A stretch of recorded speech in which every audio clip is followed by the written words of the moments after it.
আজকে ছিল প্রচণ্ড ঠান্ডা, কিন্তু এই হাড় কাঁপানো ঠান্ডায় লেপের তলা থেকে সাহস করে বেরিয়ে সোজা চলে গেলাম মেলায়।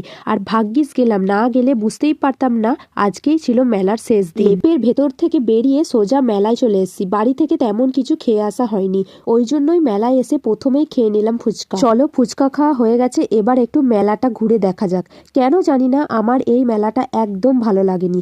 একদম কাছে কাছে বসেছিল দোকান আর প্রচুর ভিড় ছিল। জানি মেলা মানেই ভিড়, কিন্তু এই মেলাতে একটু বেশিই ভিড় ছিল। মেলায় ভিড় আছে সেটা মানা যায়, কিন্তু সেরকম দোকানই ছিল না, আর দোকানে সেরকম মালও আমার চোখে পড়লো না। আর দেখো, এখানে যে সমস্ত ব্যাগগুলো দেখা যাচ্ছিল, এই ব্যাগগুলোর দাম ছিল প্রত্যেকটার দাম 100 টাকা করে। এছাড়াও দেখো মোজাও পাওয়া যাচ্ছে। তারপরে আমার মেয়ে এই গাড়িগুলোর মধ্যে চাপলো, আর আমি দাঁড়িয়েছিলাম, আর এটার মূল্য নিয়েছিল মাত্র 50 টাকা। তারপরে গাড়ি থেকে নেমে যাবার পর ভাবলাম আরো কিছু খাওয়া যাক, কারণ ফুচকা খেয়ে তো আর পেট ভরবে না। তাই সোজা চলে গেলাম পাঁশকুড়ার দোকানে, কিন্তু এখানে এত ভিড় ছিল আর বলছিল লেট হবে হতে, ওই জন্য আর খেলাম না। তাই সোজা চলে গেলাম পাপড়ি চাটের দোকান। এই পাপড়ি চাটটার দাম নিয়েছিল 50 টাকা। তারপরে পাপড়ি চাট নেবার পর সোজা চলে গেলাম 12 ভাজার দোকানে। তারপরে এখান থেকে নিয়েছিলাম আলু কাবলি।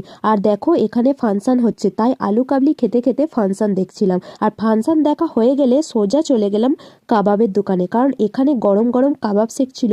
তো দেখে আর লোভ সামলাতে পারলাম না, তাই সোজা দুটো কাবাব নিয়ে নিলাম। এখানে ফার্নিচারের দোকানও বসছিল, আর আমি গিয়েছিলাম আয়নায় মুখ দেখতে, ফার্নিচার কিনতে নয়। চলো বাড়ি যাওয়া যাক।